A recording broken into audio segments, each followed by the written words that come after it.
भाग एक आत्मसंघर्ष की शुरुआत। प्राचीन भारत के एक सुंदर गांव शांतिपुर में एक युवक रहता था, अर्जुन। अर्जुन एक साधारण किसान का बेटा था, लेकिन उसकी सबसे बड़ी चुनौती उसकी अपनी सोच और भावनाएं थीं। वह जल्दी गुस्सा हो जाता, असहाय महसूस करता और छोटी छोटी बातों पर खुद को दोषी ठहराता। जब वह खेत में काम करता, तो अगर मौसम खराब हो जाए या हल टूट जाए, तो वह क्रोध में भर जाता। यदि गांव का कोई व्यक्ति उससे असहमत होता, तो वह चुप रहने के बजाय तर्क वितर्क में लग जाता। धीरे धीरे गांव के लोग उससे दूरी बनाने लगे। उसकी माँ गोमती उसे हमेशा समझाती, बेटा अर्जुन, मन को जीतना ही असली वीरता है। बाहर की दुनिया को नहीं, अपने भीतर की दुनिया को बदलो। पर अर्जुन बस सुनता और फिर भूल जाता।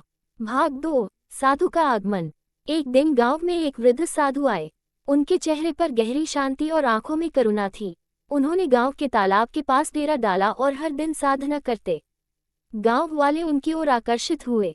अर्जुन भी जिज्ञासावश गया और साधु से पूछा, बाबा, क्या आप मुझे सिखा सकते हैं कि मैं अपने क्रोध और चिंता पर कैसे काबू पाऊं? मेरा मन मेरा दुश्मन बन गया है। साधु मुस्कुराए और बोले, मन को जीतना आसान नहीं, लेकिन असंभव भी नहीं। आओ, मैं तुम्हें एक कहानी सुनाता हूँ। भाग 3 दो भेड़ियों की कहानी। साधु बोले, हर इंसान के अंदर दो भेड़िए रहते हैं। एक है क्रोध, ईर्ष्या, घमंड, आलस्य और भय। दूसरा है शांति, प्रेम, धैर्य, करुणा और आत्मविश्वास। ये दोनों भेड़िए हर दिन लड़ते हैं। अर्जुन ने उत्सुकता से पूछा, तो बाबा, जीतता कौन है? साधु बोले, जिसे तुम रोज खाना देते हो, वही जीतता है। ये वाक्य अर्जुन के मन में गूंज उठा। उसे समझ आ गया कि उसके विचार और प्रतिक्रिया उसकी आदतें बना रहे हैं।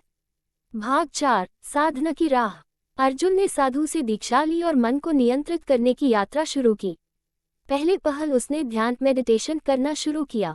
शुरुआत में उसका मन इधर उधर भागता, पर साधु ने कहा, जैसे एक बंदर को बार बार पकड़कर बैठाया जाता है, वैसे ही मन को बार बार शांति की ओर लाना पड़ता है। फिर उसने स्वयं पर नियंत्रण रखना सीखा। जब क्रोध आए तो वह 10 गिनती गिनता। जब कोई बुरा कहे तो वह मौन धारण करता। जब लोभ या जलन हो तो वह गहरी सांस लेता और खुद से पूछता, क्या यह आवश्यक है? धीरे धीरे अर्जुन का चेहरा शांत रहने लगा, आंखों में तेज और मन में स्थिरता आ गई।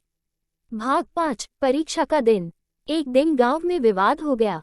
दो किसान आपस में झगड़ रहे थे।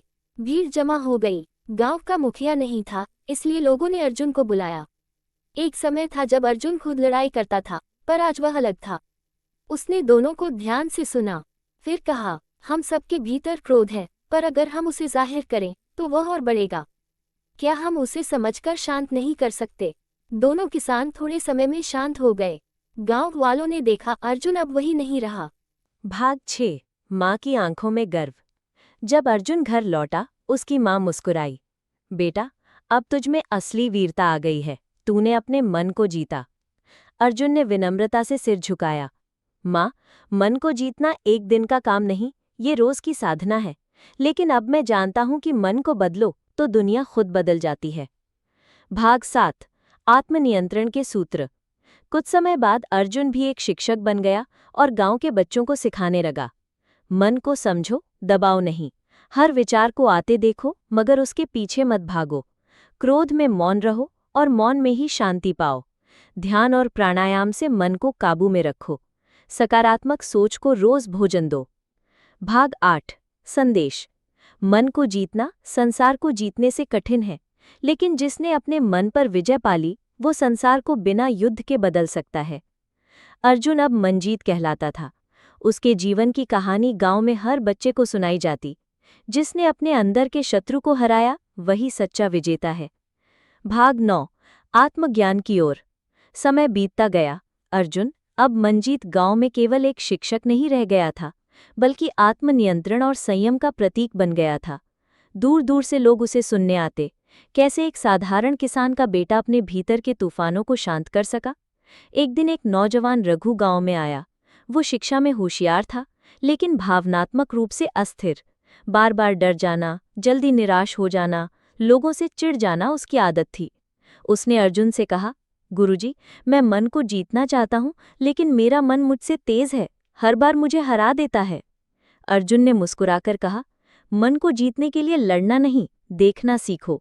मन को दुश्मन मत समझो, वो तुम्हारा ही एक रूप है, बस भ्रमित। भाग 10 3 दृष्टांत। अर्जुन ने रघु को 3 दृष्टांतों के माध्यम से समझाया। 1. लहर और समुद्र। मन विचारों की लहर है, लेकिन आत्मा उस विशाल समुद्र की तरह है, गहरा, शांत। अगर तुम हर लहर पर प्रतिक्रिया करोगे तो डूब जाओगे, लेकिन अगर तुम गहराई से जुड़े रहोगे तो हर लहर बस सतह पर रह जाएगी। 2. बंदर और मिठाई। एक बंदर जब मिठाई को कसकर पकड़ता है तो जाल में फंस जाता है, लेकिन जैसे ही वह मिठाई छोड़ता है वह मुक्त हो जाता है। इसी तरह जब हम हर इच्छा को कसकर पकड़ते हैं तो हम पीड़ा में फंसते हैं, लेकिन त्याग से शांति मिलती है। 3. दर्पण और धूल। मन एक दर्पण की तरह है। जब वह भावनाओं की धूल से ढका होता है तो हम खुद को नहीं देख पाते। ध्यान और आत्मनिरीक्षण से हम उस धूल को साफ करते हैं और सच्चे स्व को पहचानते हैं। भाग 11 ध्यान की शक्ति। रघु अब नियमित रूप से अर्जुन के साथ ध्यान करने लगा। धीरे धीरे उसकी बेचैनी कम होने लगी। उसके विचार अब स्पष्ट होने लगे। वह अब प्रतिक्रिया नहीं करता, बल्कि प्रत्युत्तर देना सीख गया। अर्जुन ने कहा, जब मन शांत हो जाता है तब आत्मा की आवाज सुनाई देती है, और वही तुम्हारा सच्चा मार्गदर्शक है। भाग 12 अंतिम शिक्षा। कुछ वर्षों बाद अर्जुन वृद्ध हो चला। एक दिन उसने गांव वालों को बुलाया और कहा, अब मैं हिमालय की ओर